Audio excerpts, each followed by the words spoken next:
Saúde, meu povo, como vocês estão? Tudo bem?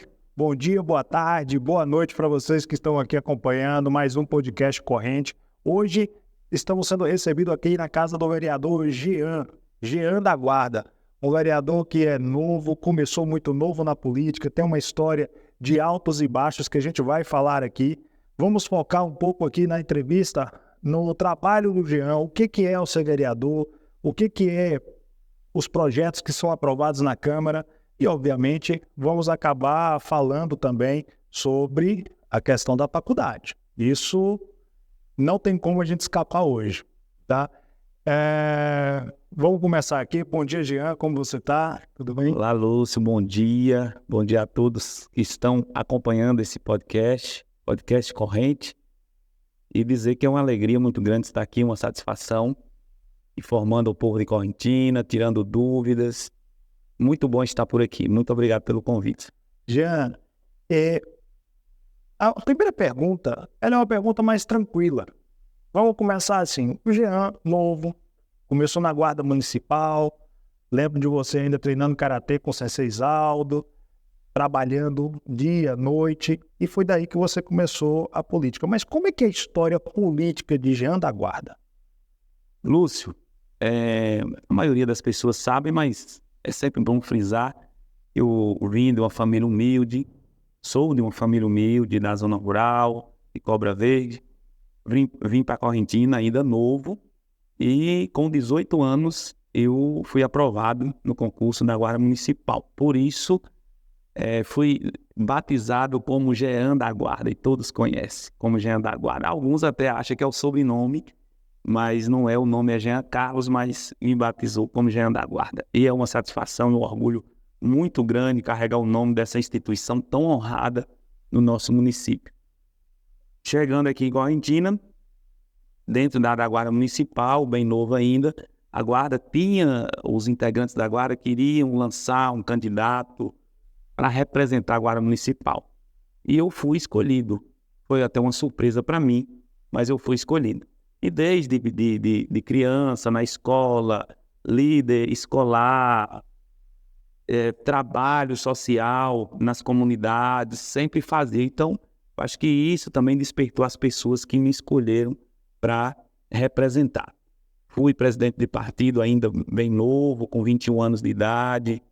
Fui candidato, primeira vez com 23 anos de idade, ficando como suplente, mas com a votação bem expressiva na época, 341 votos. Já na segunda candidatura, eu fui um dos mais bem votados da história, com 833 votos. Fui eleito presidente da Câmara por um biênio de 2015 a 2016. Depois reeleito de novo com 1.069 votos. E pela terceira vez eleito com 971 votos.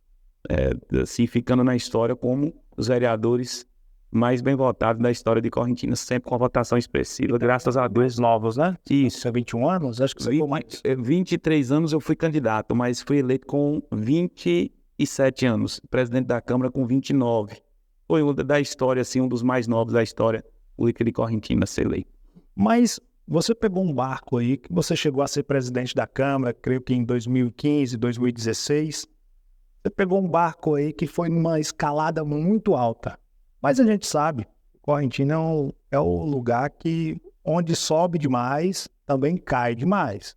Como é que foi aquele processo que você passou? O pessoal, me parece que teve um processo que você chegou a ser preso e depois não foi comprovado. Como é que tá, que é o último tango, né, que o pessoal fala.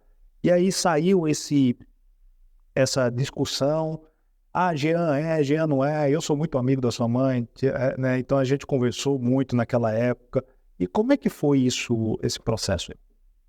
É como você falou, Lúcio, na política temos os altos e baixos, todos sabem o que acontece na política. Infelizmente, na política correntina tem muito isso, que são as perseguições, as rasteiras.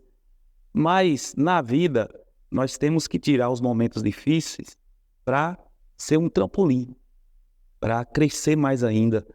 Tem uma frase que diga que não se faz homens fortes em momentos fáceis, e sim em momentos difíceis. E nós políticos passamos por isso. Infelizmente, não é o que a gente quer. Eu sou de uma pessoa, de uma família humilde, nunca tinha ido nem em delegacia responder boletim de ocorrência. E devido ao meu crescimento político, algumas pessoas começaram a me perseguir e a querer me derrubar. E foi aí que eu caí nessa armadilha. Mas hoje, por mais que a gente fica triste com o que acontece, com o sentimento ferido, com o que acontece, mas eu sei que na vida tudo tem um propósito. Se eu passei por isso, foi porque Deus me permitiu passar por isso. Porque hoje eu me sinto muito mais forte, eu me sinto mais preparado para continuar galgando no cenário político da nossa cidade e quem sabe um dia até no cenário maior. Então, eu tenho minha consciência tranquila, esse processo que a gente passou e passa, processo tem fases. Até hoje, todos os processos que foram julgados contra mim foram arquivados e fui inocentado de todos. E esse será mais um que eu serei inocentado. Não tem todos... Quem não tem conhecimento e às vezes fica propagando fake news, mentira, deveria ler o processo e ver no processo. Se tem alguma materialidade contra mim, não tem nada, não tem um áudio, não tem uma gravação, não tem uma foto, não tem nada comprovado contra a minha pessoa. E por isso, sou inocente e no final do processo vai estar tudo bem, com certeza. Falácias pela cidade tem muita, porque grupo político é assim, um grupo fica falando do outro, tentando denegrir a imagem do outro. Mas não tem coisa melhor, Lúcio, do que dormir com a consciência tranquila e passar pelo que a gente passou. Como eu disse, foi uma aprovação para a gente ficar mais forte ainda no nosso cenário político e na vida também. Eu lembro de até uma entrevista que teve na rádio, né? Você tinha prometido largar o seu mandato. Não foi isso aí? A renunciar ao seu mandato se alguém comprovasse alguma coisa. E aí, o que deu até hoje? Ninguém apresentou nada. Aconteceu sim na Rádio Carícia, em um programa com o Padre Albani, o qual quero mandar um abraço. O Padre Albani fez a pergunta sobre a minha inocência ou culpa no processo. E eu disse a ele naquele momento que se tivesse alguma comprovação material naquele processo, de vídeo, de áudio, como eu disse aqui antes, eu renunciava o meu mandato. Porque eu sempre tive vergonha na minha cara, sempre prezei pelo meu caráter. Caí nessa armadilha e a população de Cortina, todos têm conhecimento de como foi, quem fez para prejudicar tanto o vereador Jean da Guarda e também outros políticos. Porém, eu respondo por mim e eu tenho que falar por mim. E eu continuo falando, se me apresentar, eu renuncio o mandato a qualquer hora, se tiver qualquer materialidade no processo que comprove, alguma acusação que comprove, eu estou à disposição. Daquela época até hoje não apareceu ninguém, nenhum jurista, nenhuma pessoa da nossa sociedade a apresentar qualquer... Por quê? Porque não tem. Entendi. E falando de processos, queria falar um pouco do processo, só que não jurídico agora, é o processo de criação de leis, né? Projetos de leis, projetos de sua autoria. Quais que a gente pode listar? O que você tem de um projeto mais famoso, assim, para o público saber mais ou menos? O que tem? Lúcio, entre vários projetos apresentados, proposta de projeto, o que a sociedade tem que entender é o seguinte: o vereador tem uma prerrogativa limitada para a apresentação de projeto. Você sabe que o nosso dever é legislar, votar, fiscalizar o município, e as prerrogativas da gente, como eu disse, são limitadas. Mas são poucos os projetos de autoria do parlamentar. Mas votamos muito, porque tudo que chega lá é analisado e votado pela casa. Mas eu quero ressaltar aqui um projeto muito importante e que até hoje, e é bom a gente trazer isso nos meios de comunicações, para as pessoas até ajudar a cobrar. Eu criei na rede de ensino fundamental do município, que foi para colocar os temas políticas e administração pública na rede de ensino municipal. Com o intuito de quê? Que as pessoas estudem isso e seja como uma base. Porque muitas pessoas, Lúcio, você pergunta sobre política, os nossos jovens, alguns não sabem falar, não sabem como funciona a administração pública, não sabem como funciona a política local, estadual, federal. E isso foi para abrir e essas pessoas dentro da escola, eles aprendam isso e levem para a vida, para preparar as pessoas, para preparar o ser humano. Portanto, até hoje, a lei foi aprovada em 2013, ainda no governo do saudoso Lertão. Eu apresentei a proposta, foi aprovada. E vem cobrando em todos os governos que passaram e ainda não colocou ainda para funcionar isso, não colocou esses temas na escola. Era para ser introduzido até na matéria de história. Eu acho que isso é muito importante para o município, porque as pessoas precisam conhecer da administração pública e precisam conhecer o que é política. E é uma matéria muito importante. E eu vou, enquanto eu tiver no mandato, continuarei cobrando e espero que os próximos governos que venham por aí façam acontecer essa lei. Essa é uma lei que eu particularmente não conhecia, não tinha ciência desse projeto de lei. Eu acho que é uma lei interessante para a população, principalmente a jovem. Nós que estamos mais jovens, ingressando na política, eu como jornalista, mas tem outros amigos meus que estão ingressando, acho que é uma lei bastante interessante. Mas aí você fala da questão da educação.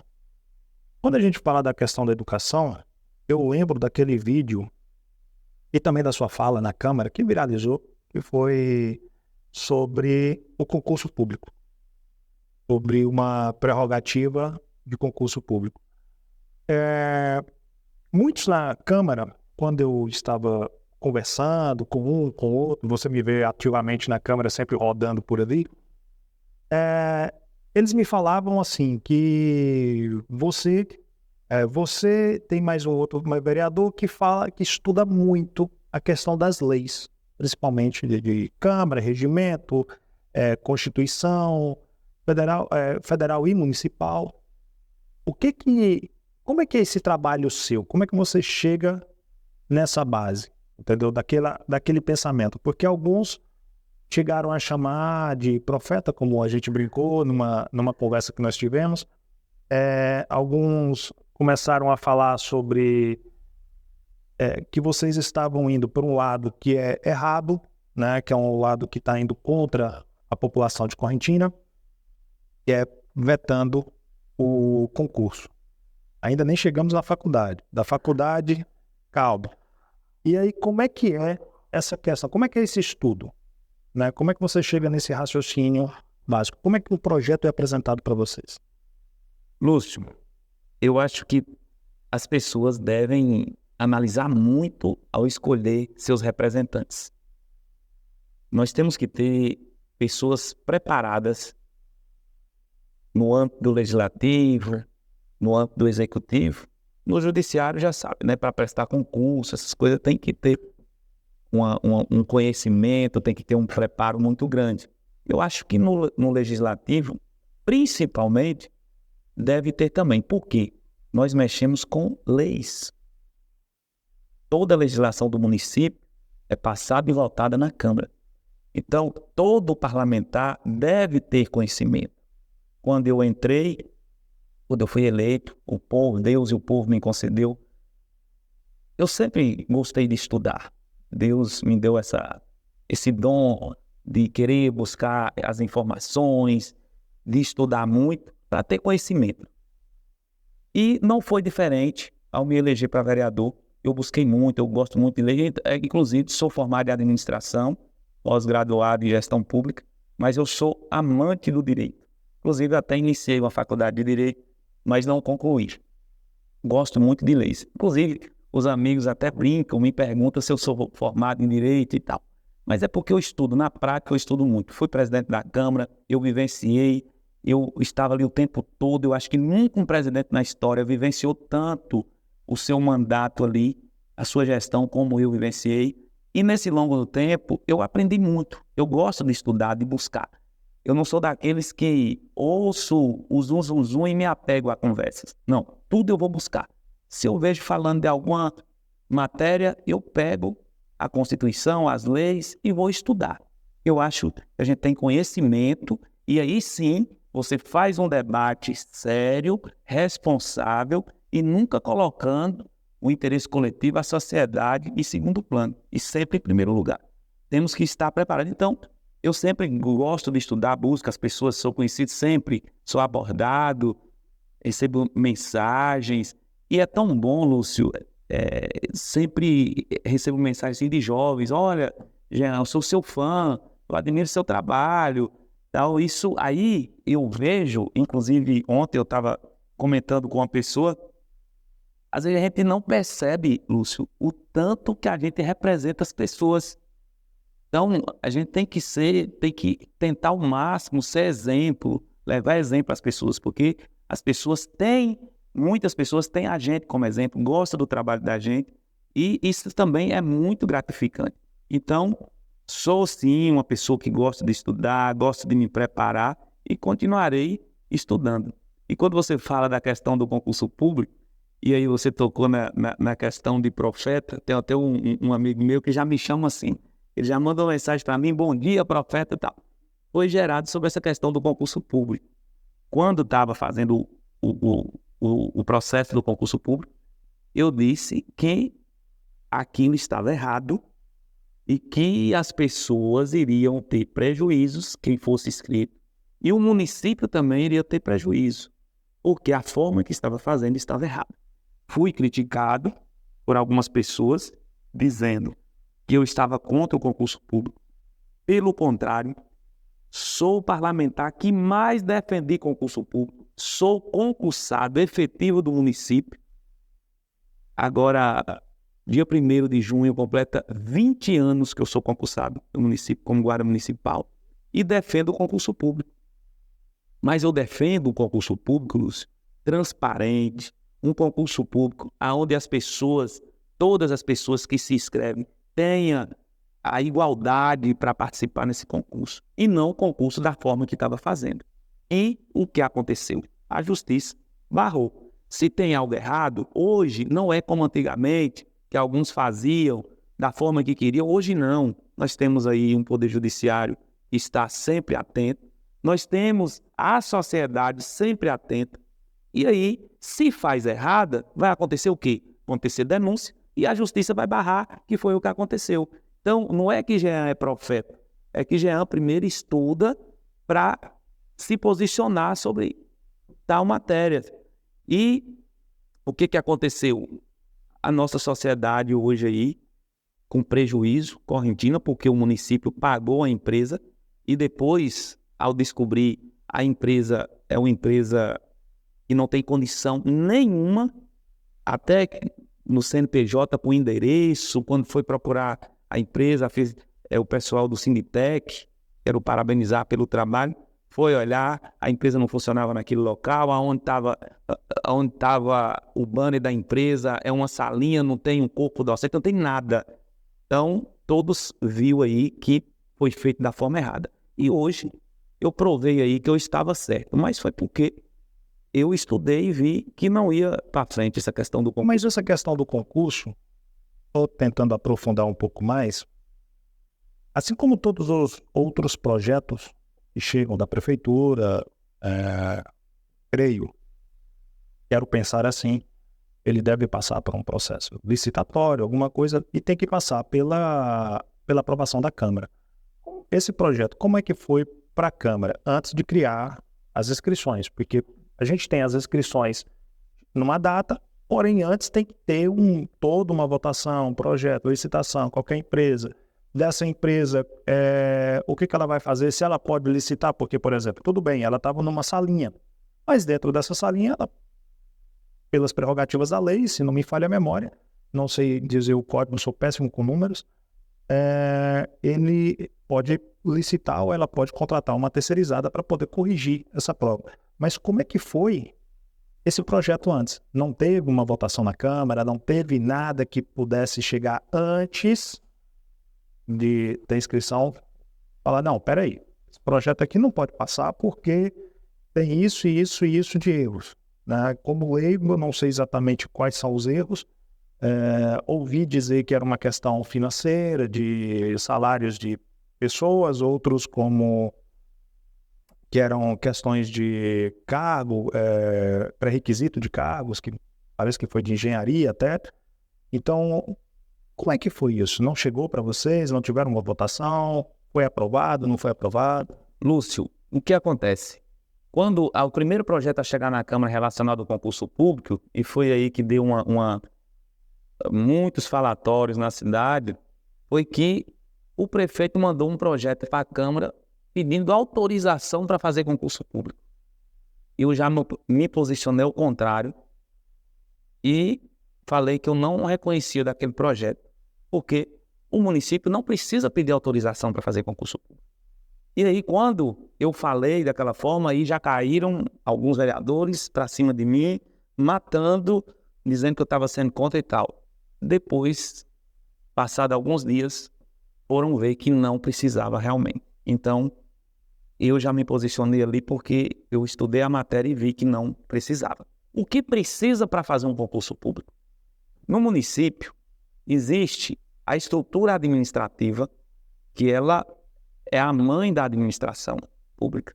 Ela é que rege todos os cargos, toda a estrutura do município. Quando você aprova a estrutura, você tem um número de cargos efetivos ali naquela estrutura e um número de cargos comissionados. Vamos aqui dar um exemplo. A Guarda Municipal tem 52 guardas efetivos, salvo engano, mas na estrutura administrativa ela tinha 60 guardas. Porém, após aprovar o Estatuto da Guarda Municipal, aumentou esse número de vagas. Portanto, se tem 52, vamos fazer um exemplo aqui, e tem 60 vagas, você ainda poderia fazer concurso para 8 vagas, porque já estava disponibilizado na estrutura. Ou seja, não precisa fazer um pedido de abertura de concurso público. O que o município tem que fazer eu preciso de 100 professores, mas na minha estrutura administrativa eu só tenho vagas remanescentes de 30. Então eu tenho que pedir, fazer uma lei complementar da estrutura administrativa, fazer uma reforma da estrutura e aumentar mais 70 cargos efetivos para professores. Já que tem 30 remanescentes, eu preciso de 100, então eu pediria mais 70 professores. E assim, sucessivamente, com todos os cargos. O que se precisava fazer era uma reforma na estrutura administrativa. O município reconheceu o erro e enviou para a Câmara um projeto, criando os cargos, aumentando, criando cargos novos, porém muitas irregularidades. Não acompanhava um estudo. A lei de responsabilidade fiscal fala que todo projeto enviado à Câmara de criação de cargos tem que ter um estudo de impacto financeiro, muitas irregularidades, entre outras. E eu me posicionei, eu falei, isso está errado. Eu não posso votar num projeto que está errado e isso vai dar errado. Eu me abstive. Na Câmara você pode votar a favor, votar contra e pode abster. A abstenção, eu tenho ela como não reconhecer. Se eu não reconheço o projeto, eu não tenho que votar sim ou não. Agora, quando o projeto, ok, nós discutimos o projeto, aí se eu acho que o projeto vai ser bom, tá ok, tá legal, tá constitucional, ele vai ser bom, ok, voto a favor. Ele não vai ser bom para o município, voto contra. Então eu me abstive de votar. E aí, durante isso também, o município continuou fazendo todo o processo. E eu sempre cobrando na Câmara, esse processo que foi feito está errado, isso está errado, isso está errado. E foi aí o que deu a justiça. Entraram na justiça, as pessoas viram que estava errado, entraram e a justiça simplesmente barrou. E eu vou dizer aqui, Lúcio, o atual prefeito, as pessoas do governo, comunicam, entraram para prejudicar o concurso público. Lúcio, se estivesse certo, a justiça iria barrar. Se a justiça barrou, é porque foi feito errado. Se a justiça está aí até hoje, alguns cargos barrados, é porque estava errado. Se tivesse certo, então, quando a gente vai fazer um processo, tem que fazer da forma correta, porque aí não vai ter problema nenhum. Mesmo que alguém entre, a justiça vai, não, tá ok, não tem problema. Pensando nesse processo, aí a gente entra agora, então, na questão da faculdade, né? Vamos começar a fazer umas perguntas agora, a gente vai parar de ser amiguinho aqui, vamos brigar um pouquinho aqui. A faculdade, eu dei uma lida a fundo do projeto de doação, né? Fui em busca de algumas informações, estive durante o lançamento da faculdade lá no Anísia, no dia 5 de março, entrevistei algumas autoridades ali presentes, e ali, naquele dia, foi um marco para a Correntina no questão de promessa de uma faculdade presencial. Correntina, todo mundo sabe que Correntina tem sim faculdades, porém elas são EAD, né? Ensino à distância. A gente tem espalhado aqui no centro da cidade alguns cartazes, alguns pontos específicos e etc. Dentro desse marco, a população ela ficou extasiada por vários fatores. Primeiro, a faculdade, quando ela chega, uma ideia de faculdade presencial, nos cursos que ela traz benefícios principalmente no que tange a ser financeiros, né? Porque vai ter mais gente, vai ter que vir trabalhadores. Sabemos que os profissionais que vão vir para a faculdade correntina não conseguem pegar todos como professores, teriam que trazer novos professores de fora, de medicina veterinária, agronomia, pedagogia, o que fosse dentro dos cursos, teria que ter novos professores que provavelmente viriam de fora. Então, a gente teria um desenvolvimento financeiro, né, no caso econômico, desenvolvimento econômico, um desenvolvimento técnico, né, já que está tendo curso superior. A partir do momento que a gente tem um curso superior dentro da cidade presencial, eleva-se o nível técnico da cidade, em questão de entendimento do assunto, de estudo mesmo, porque infelizmente nós temos uma taxa de analfabetismo funcional gigantesco, né? Que é um pesar nosso aqui, sabemos disso. E como que é votar contra esse projeto? Vamos começar por ali.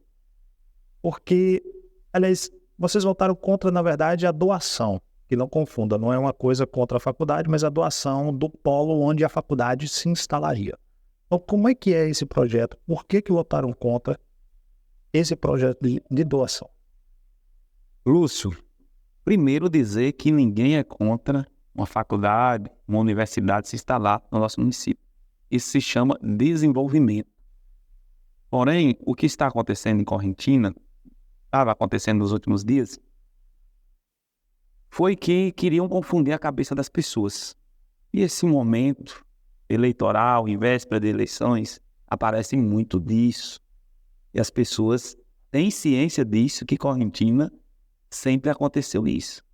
Passa-se os 4 anos, não faz nada, e chega em cima da hora e apresenta alguns benefícios para a sociedade. O povo de Correntina, eu acho que já está cansado disso. Vamos lá. São vários pontos. O primeiro ponto a ser discutido é se o projeto de lei é legal, é constitucional para ser votado e aprovado. Vamos lá nesse primeiro ponto. O projeto de lei ele é ilegal, ele é inconstitucional. Por quê? Ele vai contra o que está previsto na Constituição, no seu artigo 37, Constituição Federal, inclusive tem um aqui em cima da mesa, que eu gosto que me acompanhe em todo qualquer lugar. E no seu inciso 21, aonde fala, as pessoas podem pegar a Constituição em casa, até pela própria internet, né, Lúcio? Vai lá, pesquisa o artigo 37, o inciso 21. Para aqueles, principalmente, que ficam fazendo críticas, mas eu entendo o porquê dessas críticas, e preferem fazer uma crítica de que abrir o livro da Constituição, as leis e estudar. Esse inciso fala que o município, para doação e concessão de uso de bem público, deve ter uma autorização legislativa e, após prevista nessa autorização, o fundamento, o que iria se instalar, para que o uso desse bem público, após é feito um processo licitatório, dando igualdade, partindo do princípio da impessoalidade, para que a empresa privada ofereça, aquela que oferecer a melhor proposta, ser escolhida para o município. Como seria essa melhor proposta? Abrir vagas, um número de vagas para famílias de baixa renda, número de vagas para aqueles alunos com as melhores notas na rede pública de ensino do município, entre outros benefícios para se apresentar. Aquela que apresentar a melhor proposta é escolhida para usufruir daquele bem público. E não da forma que estava querendo. Como é que estava querendo? Doar, já nessa doação, para uma faculdade que eles escolheram. Como eu disse aqui, não é o município que escolhe. É a melhor proposta que o município tem que escolher para doar para essa faculdade. E após 10 anos, esse bem já é 100%. Primeiro vai ser de posse e depois ela é 100% para a empresa que eles iriam doar, que é a faculdade. E no caso do projeto é a Tati Araçatuba Limitada. Então, dessa forma, não pode ser votada e aprovada. Ou seja, pode ser votada, mas não pode ser aprovada.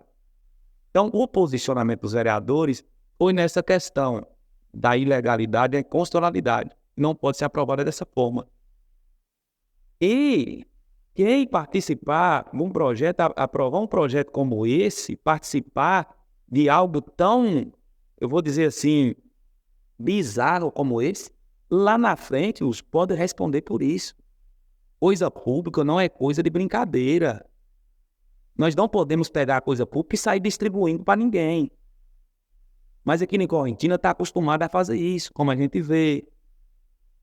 Bens públicos aí sendo cercado por pessoas com autorização. A gente sabe que tem autorização aí de pessoas da gestão para que faça e toma posse da coisa pública, mas os vereadores atuantes foram lá, denunciou, teve que desocupar o lugar, mesmo a promotoria pública mandando o município desocupar aquele lugar, derrubar o muro, que eu estou falando aqui de uma praça que foi cercada aqui no município, em Correntina, na sede, no Jaime Moreira. Mesmo assim, o município não queria, teve que os vereadores voltar a cobrar para que isso fosse executado. Então, assim, não se pode pegar bem público e sair distribuindo a particulares. Tem que cumprir o que a nossa Constituição fala. Todos nós sabemos que a nossa Constituição, ela é a lei maior, é a mãe da legislação. E nós temos que respeitar. Por outro ponto, além da ilegalidade do projeto, por outro ponto, é a ilegalidade também dessa faculdade. E iriam que aprovasse para se instalar aqui. Ela é descredenciada pelo MEC e não é curso. Ela é descredenciada à faculdade. É tanto que está criando um novo CNPJ. Ela é extinta do Ministério da Educação. Como se o próprio inciso 21 da Constituição Federal, do artigo 37, fala que tem que ter qualificação técnica. Se você não é reconhecida pelo MEC, você está extinta, você não tem qualificação técnica para participar. Mesmo, toda a população de Correntina, preste atenção no que eu vou falar. Mesmo que esse processo fosse feito, se fosse apresentado à Câmara da forma legal, constitucional, cumprindo todos os requisitos da Constituição Federal, essa empresa, a Tati Araçatuba Limitada, ela não poderia participar de forma alguma, porque ela não tem qualificação técnica, que é o que pede a nossa Constituição. E não é eu que estou falando, é a nossa Constituição. E eu estou aqui mostrando aonde está na nossa Constituição para todos lerem. Mas aí você fala que ela não poderia participar. Porém, o proprietário, ele é detentor do grupo, que comprou em 2008. Isso, 2008, comprou o grupo da Unidom Bosco, que é o Instituto SEB. E também é detentor da Estácio de Sá. Ele não sei se ele é o proprietário, ou se é sócio majoritário, ou se é sócio minoritário, mas faz parte do grupo da Estácio também. E são a base de que iria ser a mantenedora dessa faculdade. Nessa prerrogativa, se eles vão manter a faculdade através desse grupo, me parece que o MEC permite que outra instituição possa dar o diploma para cursos, ter o curso técnico, como você fala, para a gente poder trabalhar a faculdade aqui na cidade. Isso não seria algo legal que estaria dentro do processo?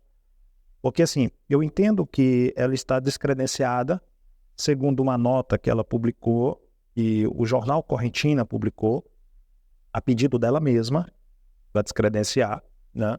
Provavelmente, talvez por mudança de local, por N motivos, não sei precisar, mas para ter uma credenciar novamente, ela precisa existir. Ela precisa ter o polozinho físico ali, onde vai existir pelo menos um curso superior para poder ser credenciada pelo MEC. Então, ela tendo essa manutenção da Unidom Bosco, ou da Estácio, ou de qualquer grupo que faça parte do grupo, né, deles, como que isso não entraria? Como que não poderia ser uma faculdade real para a cidade?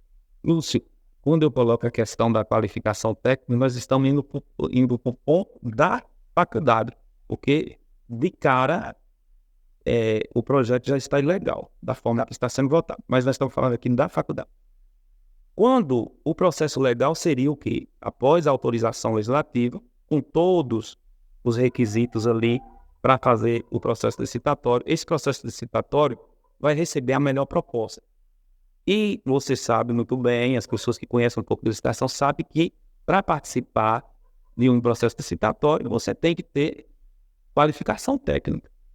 Se essa faculdade aí, agora se a Estácio quiser usufruir do uso e se instalar aqui em Correntina, a Unip, Facite, várias, e foram também a Facite, Unip, foram faculdades que assim, acreditaram em Correntina, né? Veio para cá, mesmo que a distância, a Facite já é presencial, uma época funcionou um pouco, eu era até presidente da Câmara, dei a maior força para ela se instalar em Correntina, mas devido à questão de formação de turmas, ela não conseguiu ficar no Correntina por muito tempo. Aí sim, a faculdade apresenta, então não tem como, nós estamos falando da TAT, né? A faculdade ela sabe do mesmo que outras instituições e assume ali aquele papel de administrar, mas a concorrência é da própria empresa. Então, quem tem que apresentar a melhor proposta, está todo legal. Eu acho que o primeiro ponto, quando você for fazer uma licitação para usufruir de um bem público, para trazer uma faculdade para o nosso município, o primeiro ponto que vai colocar é o quê? Ser reconhecida pelo MEC. Então, se ela não é reconhecida pelo MEC, ela não vai nem poder participar de uma licitação. Agora, claro, que se tiver tudo certinho, a Unidom Bosco, a Estácio, todas as que tiver correta, vai poder participar normalmente. A questão é a legalidade, a legitimidade de participar do processo. Outro ponto que eu quero chamar a atenção, Lúcio, é que no projeto enviado à Câmara, o prefeito coloca que, inicialmente, essa faculdade iria oferecer os cursos de medicina medicina veterinária, agronomia e administração. Como abrir um curso de medicina e nem sequer ter um projeto para a construção de um hospital universitário aqui no nosso município, que é o que dá o suporte de funcionar na faculdade de medicina. É um suporte. E aí, lendo o projeto, eu percebi isso, mas ok. Vamos lá na proposta que acompanhou o projeto, que está aí nas redes sociais, está para todo mundo ver. Na proposta que acompanhou o projeto de lei, a empresa, a TAC, a Santo Limitada, ela não oferece inicialmente curso de medicina na sua proposta para o município. Ela não oferece. Ela só oferece medicina veterinária, agronomia e administração. Ou seja, o prefeito falta com a verdade quando ele coloca o curso de medicina. E aí eu não posso nem culpar a empresa, a faculdade, que fez essa proposta, porque ela não faz a proposta. O prefeito é que leva essa proposta. E ele teria que levar essa proposta, a mesma proposta que a faculdade apresentou. E nela não apresenta o curso de medicina. Mas essa proposta do curso de medicina, ela está em um requerimento no MEC. Não me recordo agora o número, a numeração, mas eu fui atrás dessa numeração e ela existe. Um pedido de credenciamento. Tá, mas no projeto que foi enviado à Câmara, porque nós temos que votar a matéria de acordo com o que está lá no papel. Quem coloca que terá inicialmente o curso de medicina é o prefeito no projeto. Mas a faculdade, ela desmente isso. E inicialmente só seriam esses 3 cursos que eu citei aqui. Então, se existe algum pedido de credenciamento da faculdade, é uma coisa. Mas a questão é o que está no projeto que nós estamos votando. Então, voltando para o projeto, porque, entendemos a questão da faculdade, tudo bem, ela tem algum problema, mas ela poderia ser legal de acordo com os outros grupos, poderia sair desse limbo aqui que estamos falando de legalidade, porque aparentemente, ao meu entender, isso é uma opinião minha, ela é legal. A questão é o projeto aqui inicial. O grande problema, estamos aqui no projeto inicial. Esse projeto inicial, ele não poderia ser levado antes da votação, quando chegar, para as comissões que Arthur, você e outra vereadora faz parte da educação, para poder fazer essa mudança, né? Fazer essa mudança no projeto, para a gente poder parear, para a gente poder colocar os pré-requisitos da lei, para que seja concessão, ou que seja venda, ou que seja, porque me parece que o prédio, ele hoje quem detém os direitos dele é a prefeitura. Então, não sei se eles podem vender, se eles não poderiam vender diretamente, ao invés de fazer um processo de doação. Mas vocês não poderiam ter analisado esse projeto e levado uma solução entregue dentro da comissão e falar, olha, esse projeto aqui, ele foi apresentado dessa forma, mas nós vamos apresentar dessa forma. Vamos ter que votar nessa forma por causa dessa prerrogativa de lei, por causa desse artigo de lei, esse inciso e etc. E não teria como ter feito isso? Lúcio, na Câmara existe algumas comissões, salvo engano, 5. Eu estou presidente da comissão mais importante da Casa, que é a CCJ, que é a Comissão de Constituição, Justiça e Redação da Casa. Participo também da Comissão de Educação, no qual tem a vereadora Miss do Rosário como presidente. Ao chegar na Câmara de Vereadores, o projeto, o presidente despacha o projeto tanto para as comissões e após aos vereadores, encaminha as comissões e após os vereadores. Só que foi uma confusão tão grande através desse projeto, e o que nos causou tanta estranheza, e agora no final, no dia da votação, a gente percebeu que seria uma armação para jogar a população para cima dos vereadores, para o grupo de oposição nesse ano eleitoral. A verdade foi essa. Quando o projeto chegou na Câmara, Lúcio, eu nem conhecimento tinha, porque o presidente não tinha enviado, chegou no início de maio, não tinha enviado ainda as comissões, e eu não estava presente em uma sessão aonde estava um número de pessoas ali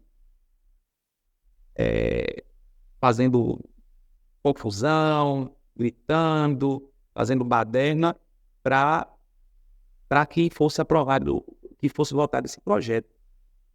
E foi um vereador da base do governo apresentou um requerimento pedindo para colocar o projeto na pauta de votação, sem mesmo o presidente ter enviado aos vereadores o projeto.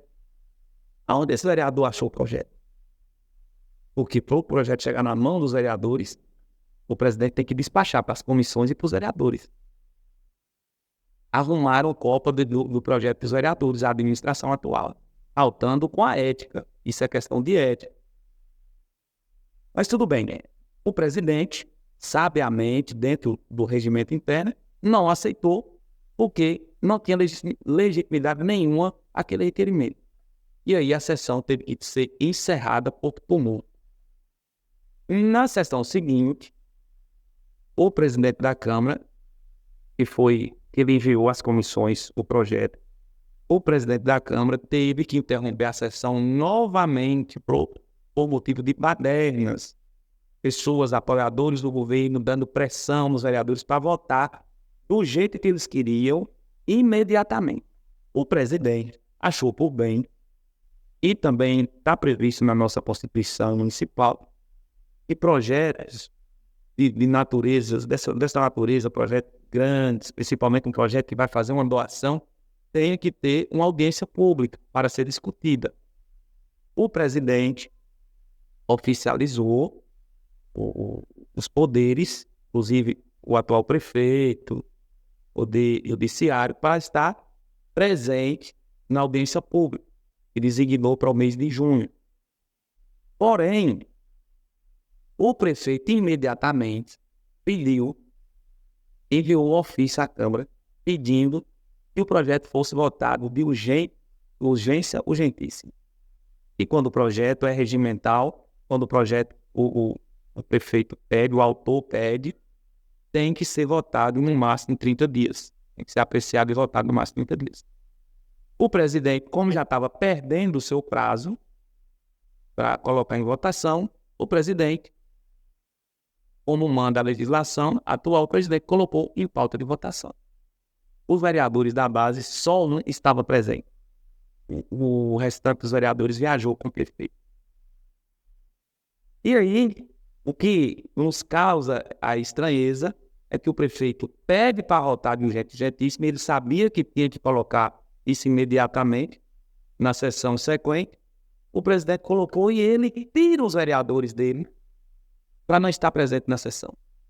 Já que ele tinha tanto desejo que esse projeto fosse aprovado, ele não tirava os vereadores dele para viajar.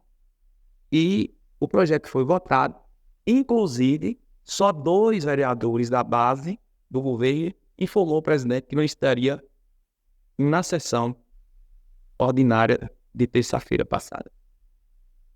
E isso acho que esclareceu a população, e isso era só uma jogada para jogar a população contra os vereadores, para dizer que os vereadores da oposição não queriam a faculdade em Correntina. Mas quando você fala no caráter de urgente, urgentíssimo, que é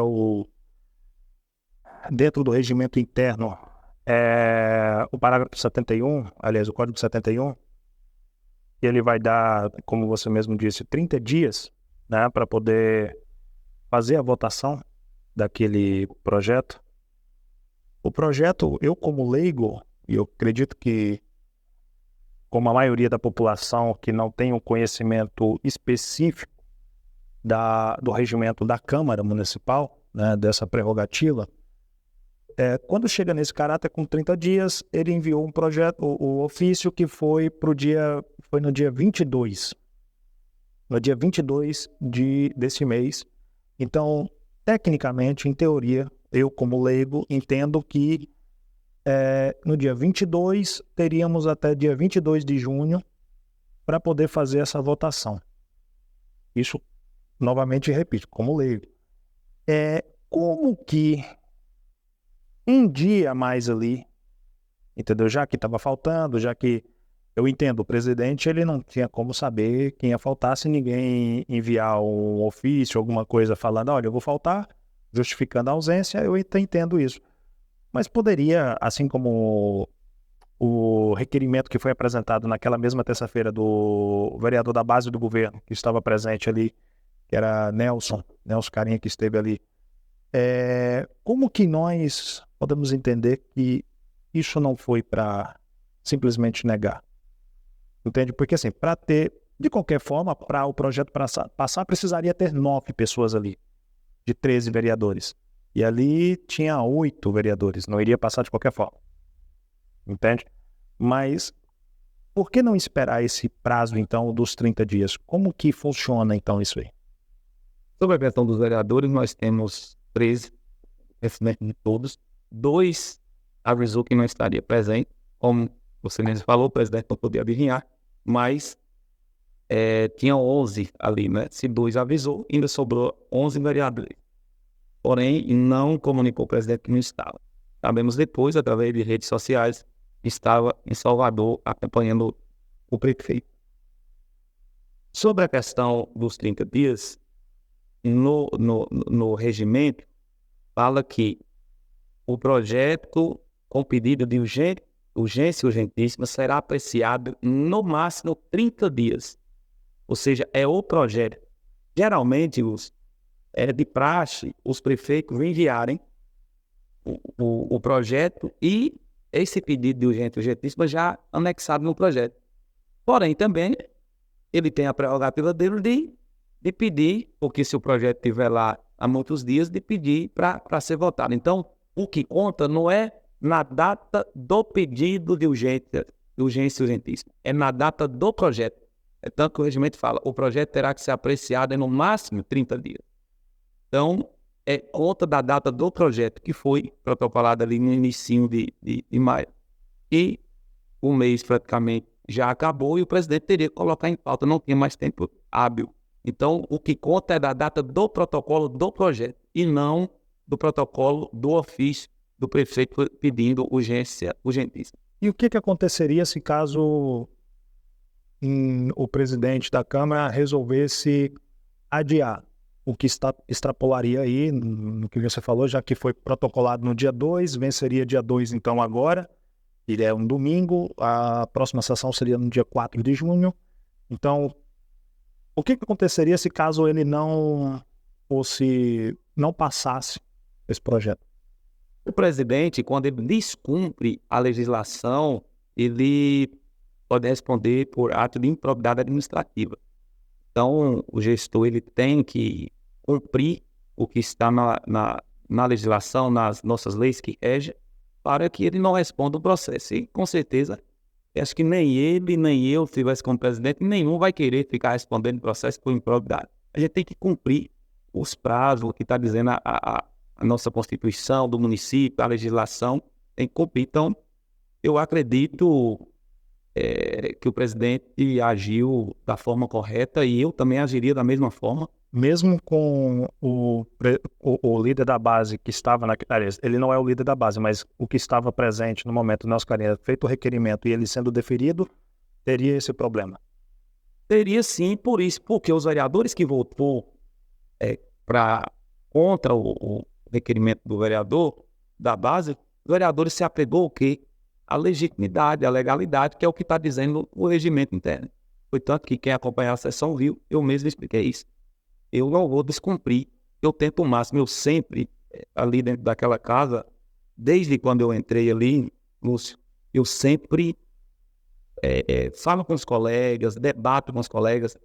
Eu acho que você já percebeu por várias vezes, eu ir contra algumas atitudes de colegas, falando para a gente tomar cuidado, para a gente não sair da linha regimental. Nós somos regidos por leis. Nós somos brasileiros, seres humanos regidos por regras, por leis, e a gente tem que cumprir, a gente não tem que sair dela. Se nós, que somos representantes do povo, não cumprir as leis, qual o exemplo que nós estamos dando à nossa sociedade? Então, independente, sempre eu falo que ali nós não estamos para agradar e nem desagradar ninguém. Nós estamos ali para cumprir a legislação. Bom, então, dito isso, a gente encerra por hoje. Mas antes eu queria dar uma sugestão para você. Afinal de contas, é Jean da Guarda. Aqui a gente tem, talvez você possa até me esclarecer isso de repente, mas é fora de completamente da faculdade, é um projeto de lei aqui para a cidade. A Guarda Municipal aqui, ela pode utilizar a arma, né? Ela tem seus deveres, mas ela tem um apelido que incomoda, né? Que é o guarda de cone, né? Porque, infelizmente, a Guarda Municipal aqui na cidade, ela só pode colocar cone proibindo o estacionamento, né?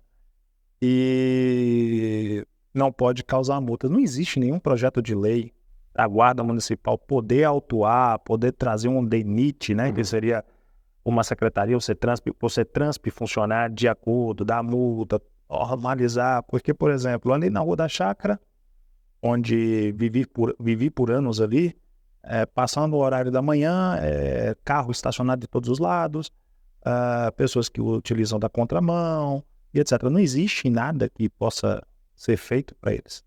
Lúcio, que ótima pergunta. Eu amo segurança pública, sou apaixonado por segurança pública e sou um agente de segurança pública. E foi bom você tocar no assunto, para me falar um pouquinho aqui do trabalho feito ao longo dos anos na nossa segurança pública.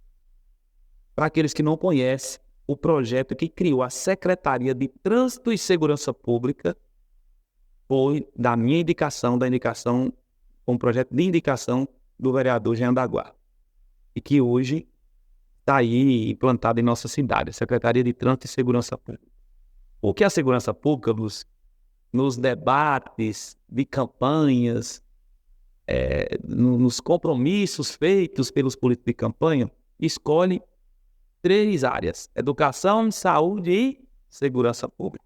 Porém, a segurança pública é esquecida ao longo do mandato dos gestores. Isso é fato. E eu fiquei à frente ali dessa área da segurança pública. E a Guarda de Correntina, para você ter uma ideia, ela teve um projeto aí federal, onde as guardas apresentavam suas propostas, suas documentações. E a Guarda de Correntina, na Bahia, tem 229 cidades que existem guardas municipais. Dessas 229 cidades que tem as guardas municipais na Bahia, Correntina e ficou entre as 2 guardas mais legítimas, regularizada dentro do município. Correntina ficou entre as 2. Correntina, salvo engano, Feira de Santana. Isso é um motivo de orgulho e de muita alegria, porque o trabalho que nós fizemos ao longo do tempo, ele teve resultado. Tem os projetos foram aprovados. Correntina, nós aprovamos na Câmara o Fundo de Segurança Pública Municipal, de minha indicação.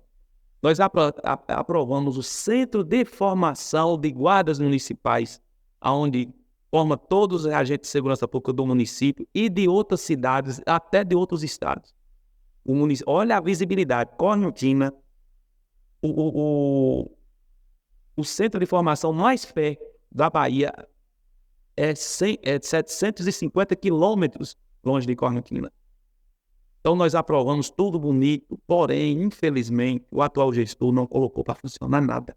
Correntina tem uma diretoria de trânsito, uma lei que nós aprovamos. O trânsito de Correntina, ele é municipalizado. Porém, o atual gestor não colocou para funcionar a diretoria de trânsito.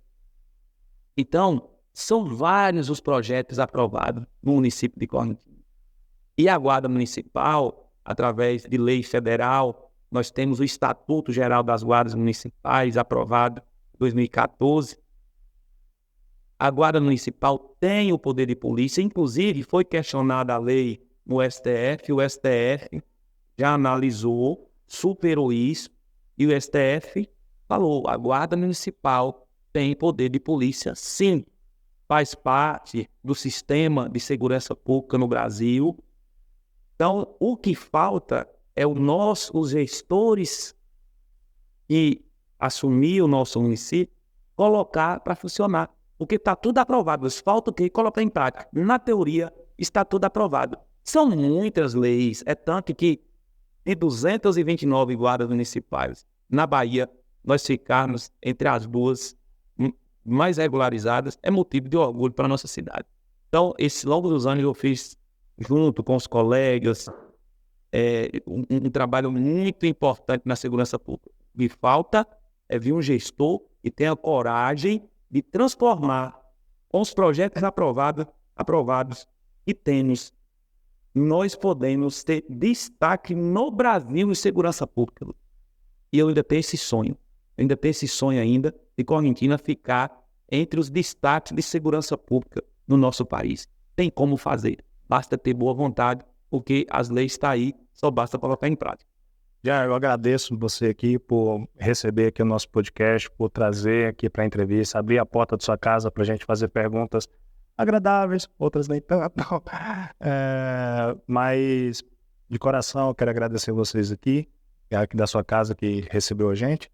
E de coração, o que você gostaria para Correntina, né? Não sabemos o que vai levar para o ano que vem, mas o que você gostaria que Correntina acontecesse para a gente finalizar aqui? Manda seu recado para a população.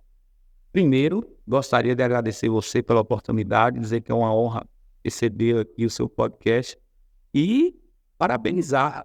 É algo inovador na nossa cidade. A nossa cidade precisa disso, sempre cobrei disso, das pessoas envolvidas nesse segmento. E você está de parabéns. Estou à disposição para qualquer hora, para estar no seu podcast. Para mim, sempre será uma honra. E agradecer a todos que nos acompanhou até esse momento e dizer que estou à disposição. E falar, Lúcio, que de coração eu sonho com a Correntina desenvolvida e transformada. O meu sonho é que a Correntina seja administrada por um gestor de visão, que a nossa Correntina, o nosso Poder Legislativo tenha pessoas capacitadas e preparadas para legislar. Porque Correntina tem um potencial muito grande. Correntina é rica de beleza natural. Correntina é rica financeiramente. Correntina só precisa de pessoas que têm caráter e coragem para ela ser transformada. E o sonho ainda está ao lado de um gestor, de um dia, se Deus e o povo me dá a oportunidade de ser um gestor dessa cidade, ajudar na transformação dessa cidade. É isso que eu espero. Eu amo Correntina. Correntina, a nossa amada Correntina, mora nos nossos corações, nos corações dos correntinenses, e nós temos que preservar e ajudar. Temos os nossos filhos, vai vir os nossos netos, as pessoas que os nossos jovens precisam da Correntina transformada. Não dá mais para a Correntina viver nessa mesmice. Gente, muito obrigado, Jean. Gente, é um prazer estar aqui com vocês outra vez, nosso podcast Corrente. Se vocês gostaram desse vídeo, compartilha, curte, envia para todo mundo, para os amigos e inimigos do Jean também, de todos os lados. E comenta aqui, quem é que você gostaria que eu entrevistasse da próxima vez? Né? E já deixo o convite também para qualquer pessoa da área pública que precisar, que quiser falar com a gente, quiser fazer uma entrevista, para vir para o podcast, para a gente poder levar o debate político para a Correntina, sem lado partidário, sem paixão política, sem apoio, mas com dedicação à informação. Muito obrigado, um grande abraço, até mais.